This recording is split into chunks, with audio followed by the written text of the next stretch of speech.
This statue of St. Vincent de Paul, the patron saint of the poor in the Catholic Church, sits inside the old cathedral. A reminder, St. Louis is home to the Society's first conference of Vincentians. From the Bible, a familiar excerpt from Matthew 25:36 reads, in part, I was in prison and you visited me. Across the United States, members of the Society of St. Vincent de Paul are visiting people behind bars. In Central Florida, one Vincentian Conference has made re-entry and revitalization the focus of its work. St. Vincent de Paul Orlando Executive Director Trace Trilco shows us how a multifaceted approach is succeeding in helping people become and remain productive members of society. Carry and go, you can get all your furniture half price. Milton Plaza's larger-than-life personality is always on display at the St. Vincent de Paul Orlando thrift store's Apopka, Florida location. Positive and upbeat now, Milton's life was nearly derailed after spending more than a decade of his life behind bars for drug-related crimes. People gave me chances. They trusted in me. They seen something in me that other people didn't see, and especially the St. Vincent de Paul Society. Through the outreach of the Society of St. Vincent de Paul's Jail and Prison Ministry Conference of St. Peter Claver, Milton and others are earning a second chance. The ministry relies upon a network of trained volunteer mentors to provide much-needed support. It made me feel loved because my father didn't show me that growing up. I had to learn that the hard way. You know, I thought that love was the men in the street selling drugs and this and that. So my father wasn't there. So, you know, when these guys came in, they showed us unconditional love, and that really that hit, you know, home. Substance abuse led Jennifer Keene, a young mother of two, to commit crimes to pay for her habit, and this almost ruined her life. That plunged me into the depths of addiction. Pretty much it was gradual, but it escalated and escalated to the point that I was using my prescription medication as a legal drug addict. Jennifer's relationship with Catholic volunteers and Vincentian members of the Society, like Barb Bowden and Pat Baird, provided an important lifeline. That's really our mission, is to bring them, you know, Jesus' word of hope and love and forgiveness. So they feel that. And it's very touching, you know, very, you know, it's a very humbling experience, because I think they're so appreciative, and yet we're the ones that definitely see, you know, we see Jesus in them. They're there because they want to be there. They're there because they want to hear the word. They want to talk about the word. They want to get feedback. They want to express their feelings. They're many times looking for how they could get forgiveness. He's going to keep on doing what he's got to do until that right spot comes along in his life. You just got to do the lead work. You just got to put in 100%, and you'll get where you need to go. Everything's going good so far. I'm trying to stay on the right track, avoid any negativity at all costs. Program participants and mentors come together for regular stay-out-of-jail nights to share their stories and find support from a caring community. It's moments like these that inspire conference president Bruce Stumbris. Visiting these men in prison is where I see the face of Christ more than anywhere else in the world. One of the keys to success for the St. Peter Claver Prison Ministry happens here at Father Ennis Village.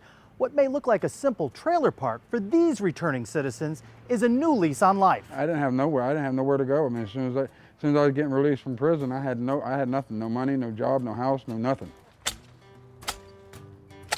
Supportive housing was a key to John Frames rebuilding his life. With a roof over his head, Frames landed a full-time job. He says he couldn't have done it without the helping hand provided by compassionate Vincentian volunteers.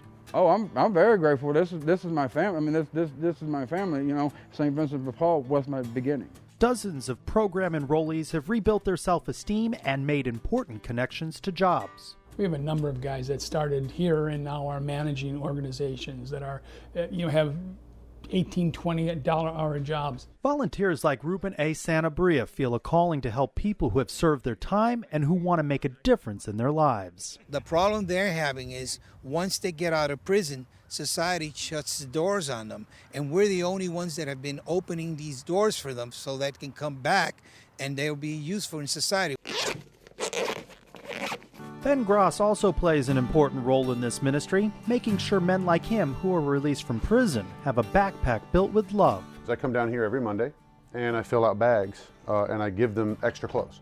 I give them a couple pairs of pants, a pair of shorts if we have them, a couple pairs of socks, 2 pairs of boxers, toiletries, a pair of shoes and jackets if it's winter weather. And that way these guys have the things that they need, because it's already hard enough for a guy who's getting out of prison to find a job, find a place to live, than if he's wearing the same pair of clothes for 2 or 3 days. Every year, the St. Peter Claver Prison Ministry provides hundreds of re-entry kits to several incarceration facilities in Central Florida. Volunteers often hear from grateful recipients. Ben says this simple token provides dignity and respect. When I first got out of prison, I lived under, it was a bad situation. And when I got a nice pair of shoes and I got a nice suit, and a nice, I had a tie, it's such a good feeling, to have those things. To know that you're not just an inmate where you think people are looking at you. Now it's like, look at me, I'm dressed nicely, I'm going to church, I'm showing that I have nice clothes. It gives you a feeling of, I'm really a member of society. Inspired by gospel values, Vincentian volunteers are growing in their spirituality through this person-to-person service. This is priceless.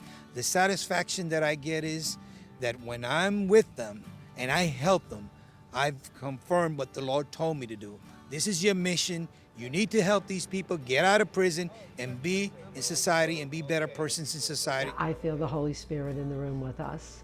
It's really, it's very infectious. I always leave there after my few hours of being there feeling like I've gotten way much more from my time than I've given. Make no mistake, the people being served are grateful. There is a tomorrow, there is a future, there is a hope, and these trials and tribulations can become your testimony for a life full of expectations and enormous opportunities if you are determined enough. Like Jennifer, Milton Plaza is determined to make the most of his second chance. It's been beautiful. I've been here 4 years, and St. Vincent de Paul gave me opportunity in life, and now I'm taking the advantage of it to the fullest. Now, I met this great woman in my life, and I'm getting married in September, and it's a beautiful thing, because, I thought that somebody like me can ever do that, make that transition, that jump, and it's beautiful because God has blessed me. When you work in prison ministry, you really see God's love and mercy in action. Seeing the face of Christ in the disadvantaged, the forgotten, and people in poverty is the very essence of Vincentian spirituality.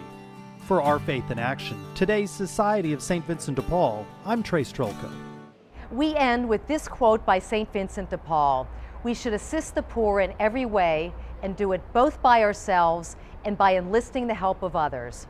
Indeed, no act of charity is foreign to the Society and the work carried out by thousands of Vincentian volunteers in all 50 states. For Our Faith in Action, today's Society of St. Vincent de Paul, I'm Lisa Holbrook.